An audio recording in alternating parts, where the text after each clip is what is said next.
Many thanks for staying with us and welcome to Channels Beam on Channels Television.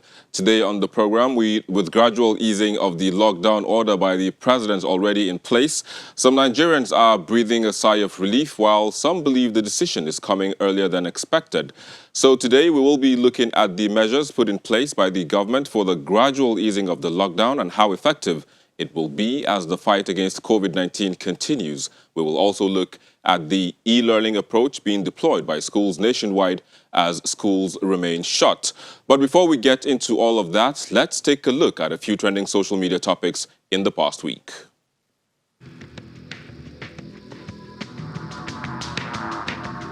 Some Almajiris have tested positive to COVID-19 as they were repatriated to their home states as the fight against coronavirus heightens.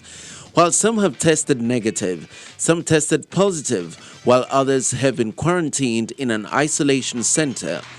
Worried by this development, Nigerians took to their Twitter accounts to express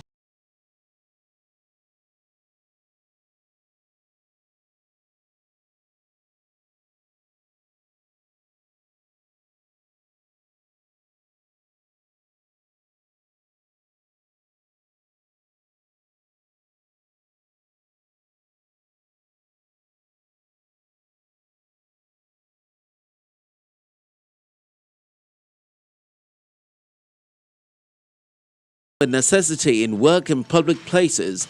Nigerians have been using carefully selected materials to sew the protective gear for the COVID-19.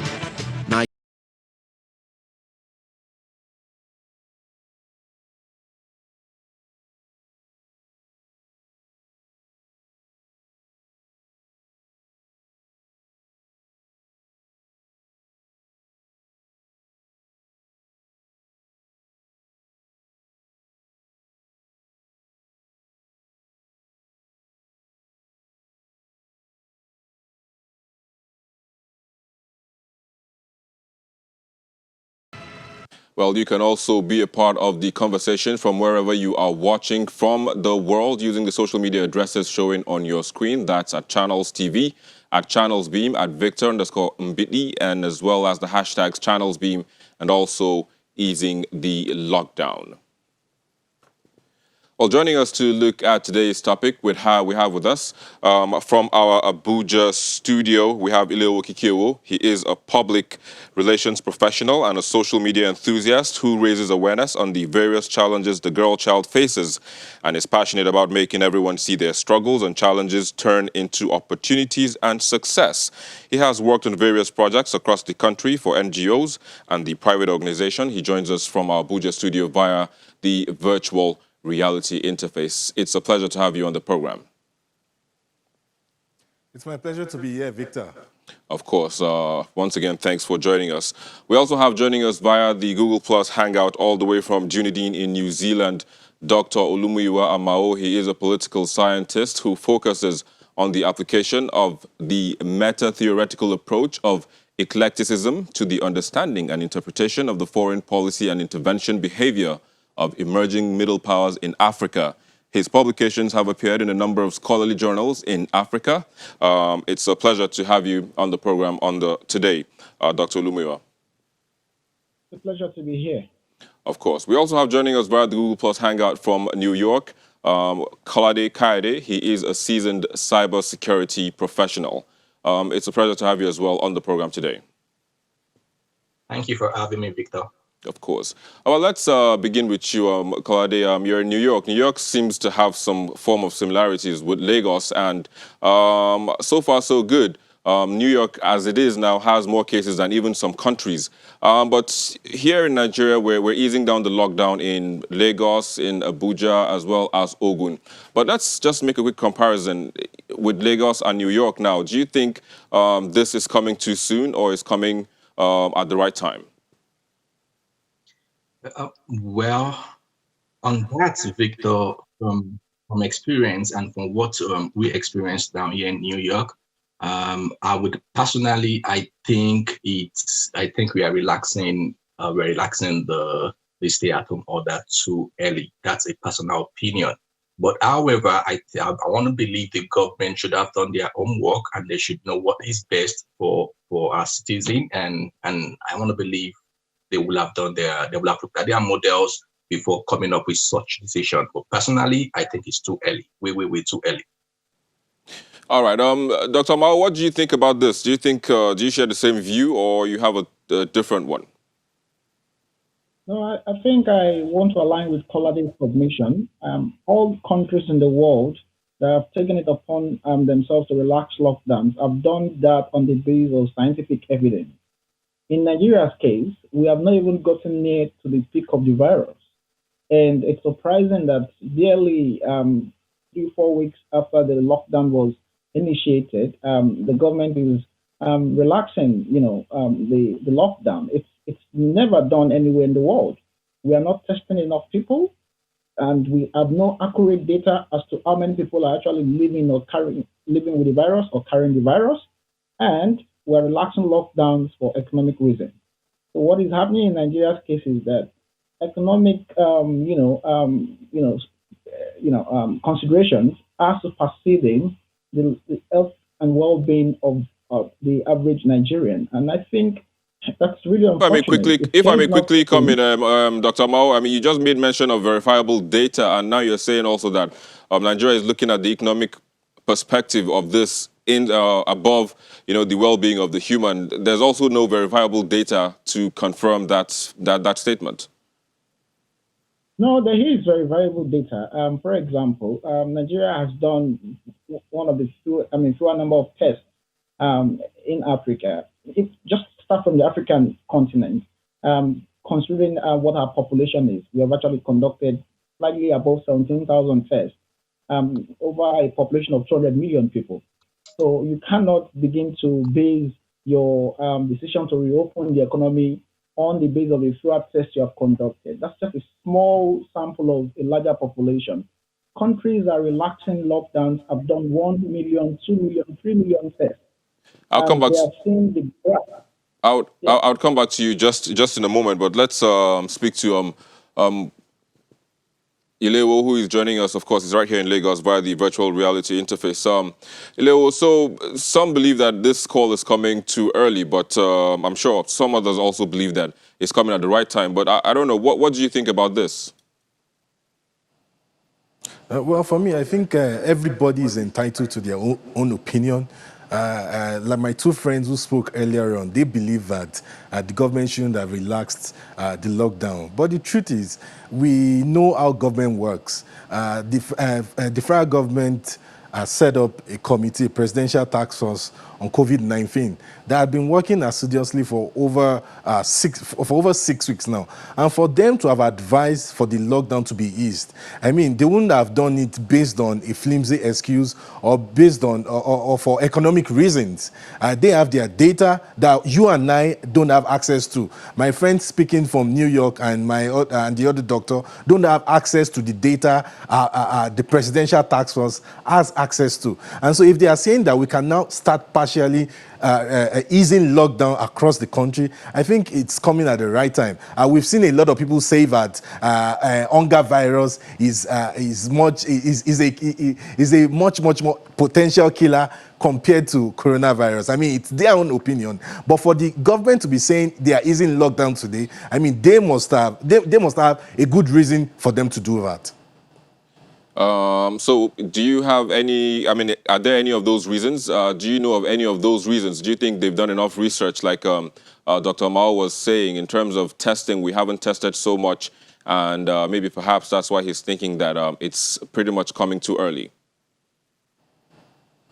Well, then again, I'm not speaking on behalf of the presidential task force here, but I've always told my friends and family that we should trust the government. If the government is saying that we need to ease lockdown, perhaps that is what we need to do. We can't, because of personal sentiment or because of what one country or the other has done, then begin to compare us. We all need local solutions to our problem. And if government is saying at this point in time that we need to ease lockdown, I think it's coming at the right time.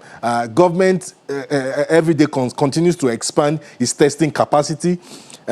just yesterday, the presidential task force was in Kano, and they've added new labs to the testing centers they have over there in Kano and across the country. And again, they are not just easing lockdown and asking everybody, to start working. They've faced it. This is the phase one of the easing of the lockdown. At the moment, schools are not allowed to open, cinemas, sports centers, and all that. They have only asked some certain workers of government in certain levels, banks, and other essential companies, to open up their services. And so it's not a total easing of the lockdown they are doing. They are currently facing it. And so if the government has said this is the way to go, I think we should trust them and not any other person. All right, I just hold it again let me go back to New York and get to Kolade again. So Kolade, I mean, you've lived in Lagos, and of course you're now living in New York. What would you say Lagos isn't doing rightly or wrongly, pretty much? Okay, Victor, to be fair on Lagos and to be fair on the continent of Africa, right here in New York, we have more advanced health facilities. We have more advanced. We have more. They're way more advanced in equipment, test equipment, and ventilating machine manufacturing and things like that.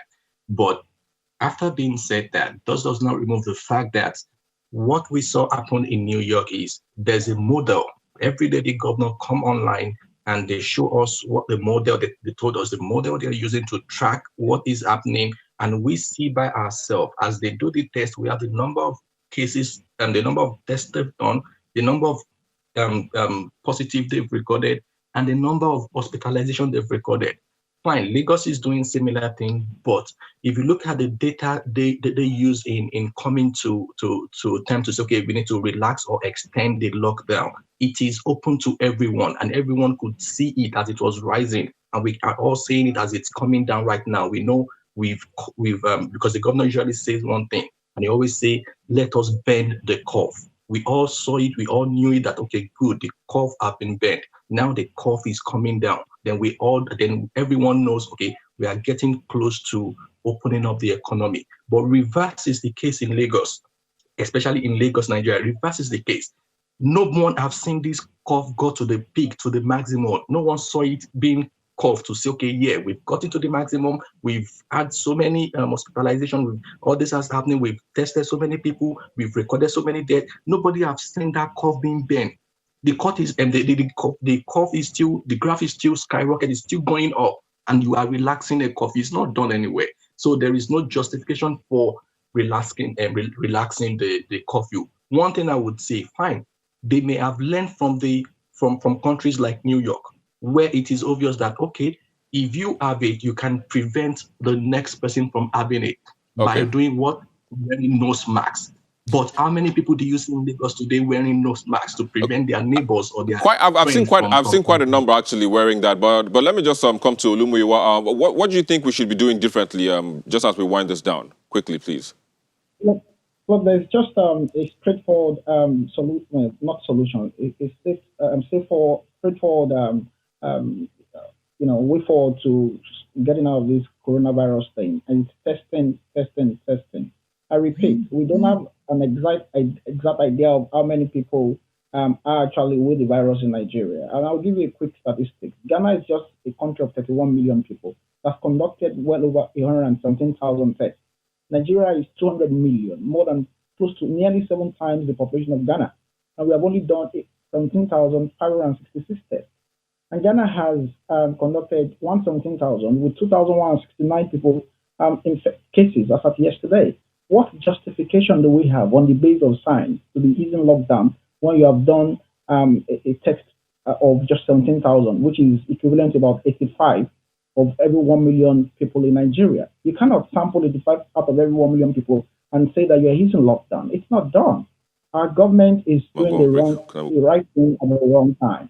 And I feel that they need to perhaps have a rethink if we do not want to see, God forbid, corpses on the streets of Lagos and Kano, as we have seen in Ecuador. Doesn't happen, Dr. Amao. hopefully that doesn't happen. But I have to say thank you to you as well as to Kolade Kaede. Both of you joined us via Google Plus Hangout. You joined us from Dunedin in New Zealand, and Kolade Kaede joined us from Brooklyn in New York City. That's in the United States of America. Thanks again for sharing your thoughts on the program with us. But let me quickly just go back to the Abuja studio where Ilewo Kikiowo is with us. Just in winding this down, Ilewo, you still maintain that Nigerians should trust the government, but some might have a different perspective as to that. Quickly, just tell us something about that before we go. Before government announced the ease of the lockdown, we've been advised on several courses of action to take. We've been advised to wear non-medical nose masks when you're leaving your homes. For those who have to leave their houses, we've been advised to maintain social distancing. In general, we've been advised to take responsibility. So we are relying on each and every one of us. We're relying on Nigerians to take responsibility for your health, take responsibility for the health of your neighbor and your children and your family. Make sure that your nose is well covered at every point in time. That way, we would be able to limit the spread of our coronavirus in Nigeria. I have to say thank you to you as well for joining us on the program today and sharing your thoughts. Hopefully Nigerians would do as you are recommending. They should keep their noses closed at all times. But thank you again for joining us on the program today, Ilewo Kikiowo, from Abuja studio via the virtual reality interface.